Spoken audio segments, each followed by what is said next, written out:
ఏదైతే ముందు నుంచి చెప్తున్నామో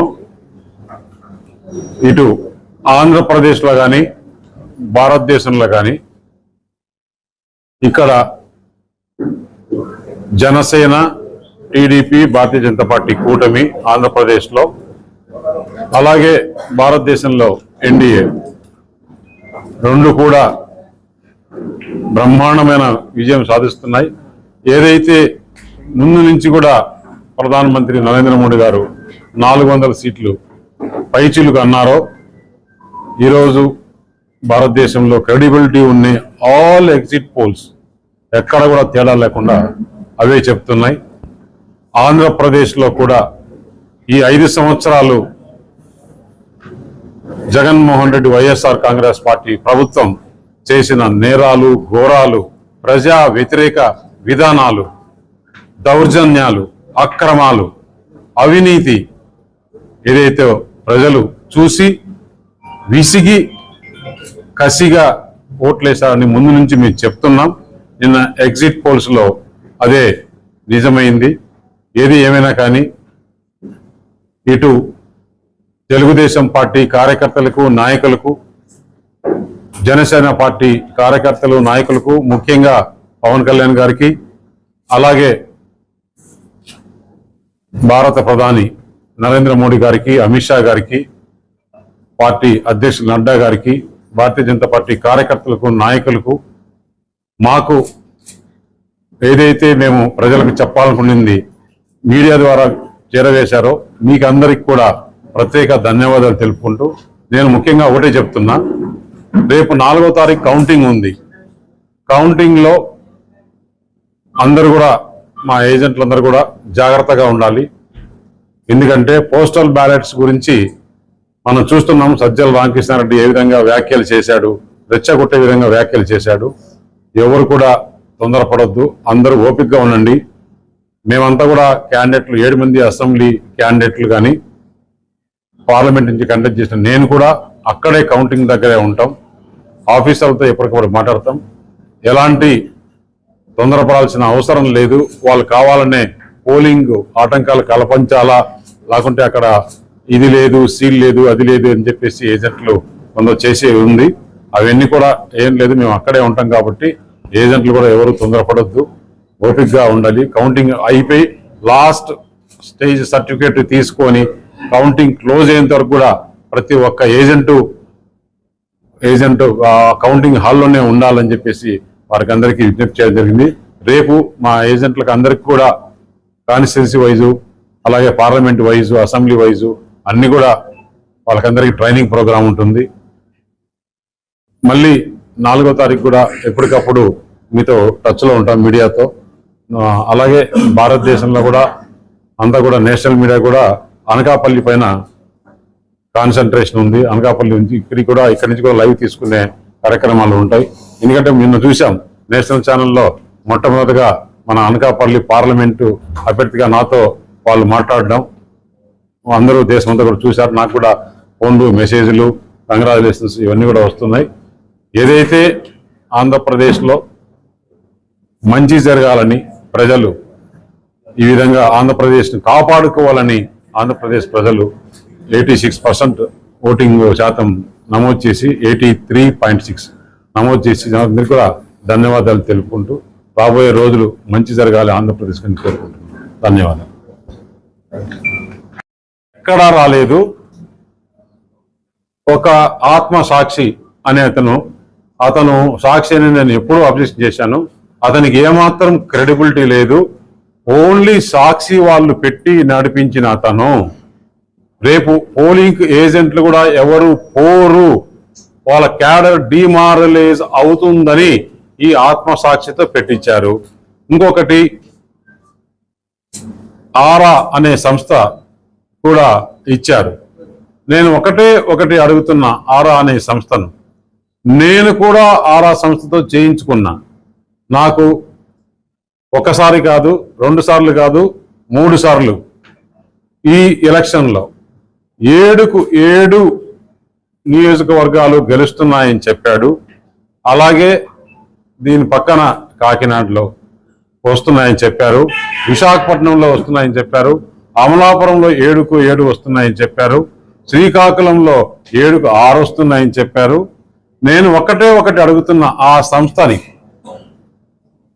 ఇంత పోలు 175 అసెంబ్లీ సెగ్మెంట్లో చేయాలి అంటే నీకు ఎవరు మ్యాండేట్ ఇచ్చారు? 175 అసెంబ్లీ నియోజకవర్గాలు, 25 పార్లమెంట్లు చేయాలి అంటే దాదాపు 8 నుంచి 10 కోట్లు ఖర్చు అవుతుంది. ఈ ఆర్ఆర్ సంస్థకు ఎవరు డబ్బులు ఇచ్చి చేయించారో అది చెప్పలేదు. అలాగే కొంతమంది మంత్రులు ఓడిపోతున్నారని, 90% ఆఫ్ ది మినిస్టర్స్ ఓడిపోతున్నారని చెప్పాడు. అది నిజమే అనుకుందాం. దాంట్లో అతను చాలా తెలివిగా, టెక్నికల్గా కొంతమంది మంత్రులు అతి స్వల్ప తేడాతో గెలుస్తున్నారు అని చెప్పాడు. అతి స్వల్ప తేడా అంటే రేపు అతను నేను చెప్పాను కదా, ఓడిపోయిన తర్వాత నేను చెప్పాను కదా అతి స్వల్పం అన్నాం, అది ఎలాగైనా జరగచ్చు, ఎర్రర్ ఉండొచ్చు అని చెప్పేసి. మరి మిగతా కాన్స్టిట్యున్సీలు రీజన్ వైజ్ ఎందుకు చెప్పలేదు? ఉత్తరాంధ్రలో ఇన్ని వస్తాయి, కోస్టల్ ఆంధ్రాలో ఇన్ని వస్తాయి, రాయలసీమలో ఇన్ని వస్తాయి అని చెప్పలా. మనం చూసాం access my India, access India today వాళ్ళు గత 7 సార్లు, అంటే ఇటు కర్ణాటకలో కానీ పోయినసారి ఇదే మై యాక్సెస్ ఇండియా 22 నుంచి 25 పార్లమెంట్లు వైఎస్ఆర్సీపీకి వస్తాయని చెప్పిన సంస్థ అది కాదా? వారు ఒక్కరే 22 నుంచి 25 వస్తాయని చెప్పింది.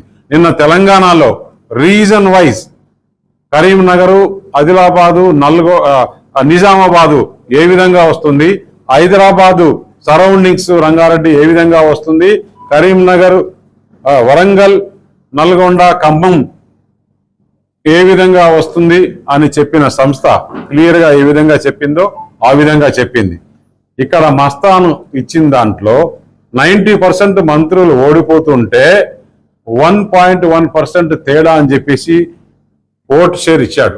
ఇదే మై ఇండియా యాక్సెస్ లో, ఇండియా టుడేలో 13%. ఒకవేళ ఎర్రర్ ఏదన్నా 2%, 1%, 3% ఉన్నా కూడా ఆంధ్రప్రదేశ్ రాష్ట్రంలో ఈ కూటమి స్వీప్, అంటే మామూలుగా అయితే తుఫాన్ కూడా కాదు ఇది. నేను పోలింగ్ సరళి చూసి నేను మీడియాతో మాట్లాడినా, మళ్ళీ ఆ రోజు ఎగ్జిట్ పోల్ రోజు మాట్లాడతానని చెప్పినా, అందుకే ఈ రోజు మీతో మాట్లాడదామని ఇక్కడికి వచ్చా. ఆ రోజు మీరు అందరూ చూసింటారు, పోలింగ్ దగ్గర ఎక్కడెక్కడ నేను బూతుల దగ్గర నుంచి బయటకు వచ్చి ఇది తుఫాను కాదు సునామీ అని చెప్పాను. అదే ఈ రోజు రుజువైంది. ఇంకా సునామీ కన్నా కూడా పెద్దది ఏదైనా ఉంటే అదే అవుతుందని చెప్పేసి రేపు 4వ తారీఖు మనం అందరం మళ్ళీ ఇక్కడే కూర్చుందాం, మాట్లాడుకుందాం. చెప్పాలి, నీకు 175, 25 పార్లమెంట్లు చేయాలంటే దాదాపు 10 కోట్లు ఖర్చు అవుతుంది. 10 కోట్లు ఏ సంస్థ చేయించింది? ఇది ఏదైనా ఒక పొలిటికల్ పార్టీ చేయించిందా, లేదు ఇంకొక క్యాండిడేట్లు ఏమైనా చేయించారా? ఎవరు చేయించినారు అని చెప్తే ఆ సంస్థకు క్రెడిబిలిటీ ఉంటుంది. ఆయనకై ఆయన ఓన్గా చేసుకునేంత అవసరం ఉందా? అవసరం ఉందా చెప్పండి. ఎందుకంటే నేను ఒక సంస్థ పైన ఎక్కువ మాట్లాడితే కూడా బాగుండదు.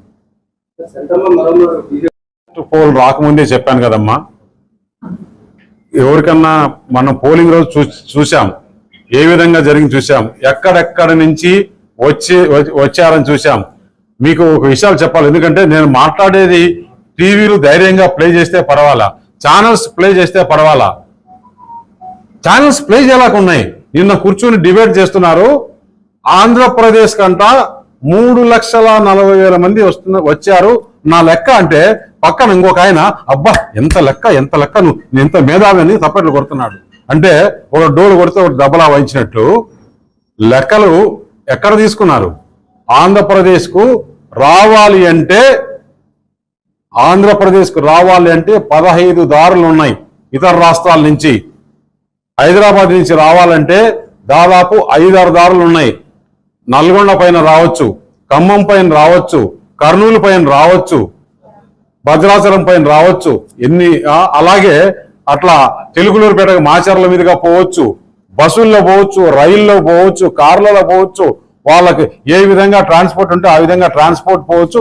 ఒక చెక్ పోస్ట్ కాదు, దాదాపు నేను లెక్కలేస్తే దాదాపు 17-18 చెక్ పోస్ట్ రాష్ట్రం నుంచి, తమిళనాడు నుంచి వచ్చేవాళ్ళు ఎక్కడి నుంచి వస్తారు, కర్ణాటక నుంచి వచ్చేవాళ్ళు ఎక్కడి నుంచి వస్తారు, రాయచూరు నుంచి వచ్చేవాళ్ళు ఎక్కడి నుంచి వస్తారు, ఇన్ని లెక్కలు లేకుండా అసలు ఎన్ని వెహికల్స్, ఒక్క రోజుకు 30-40 వేల వెహికల్స్.